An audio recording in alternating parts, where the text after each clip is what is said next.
আপনারা দেখছেন যে আমি পেট্রোল পাম্প দেখাচ্ছি, যে পেট্রোল পাম্পে কেন দেখাচ্ছি, কেন এই ভিডিও করতেছি। দেখুন, ভিডিওটি শেষ পর্যন্ত দেখুন, তাহলে বুঝতে পারবেন যে কেন এই ভিডিওটি করছি। পেট্রোল পাম্পে রাইতের 2টা বাজে এখন পর্যন্ত দেখবেন যে কত বড় একটা সিরিয়াল পড়ে গেছে। আসলেও আপনারা কি ভাবেন জানি না, যে যুদ্ধ লেগেছে, এই যুদ্ধের কারণে ইরান তেল দেওয়া বন্ধ করে দিয়েছে, যার জন্য এই তেল সংকটের মোকাবেলায় পড়তে হবে।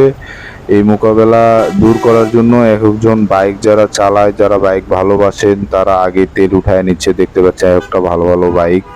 হ্যাঁ, তো যারা যারা এখনো তেল উঠান নাই, ঢাকার অনেক পাম্পে তেল দেওয়া বন্ধ করে দিছে, তেল নাই। ঠিক আছে, আপনারা অবশ্যই তেল বাইকে ট্যাঙ্কি ফুল করে রাখুন, আর এই ভিডিওটি বেশি বেশি শেয়ার করে দিন। হ্যাঁ, দেখতেই পাচ্ছেন যে কত বড় সিরিয়াল। আমি প্রায় 100-150 জনের পরে সিরিয়াল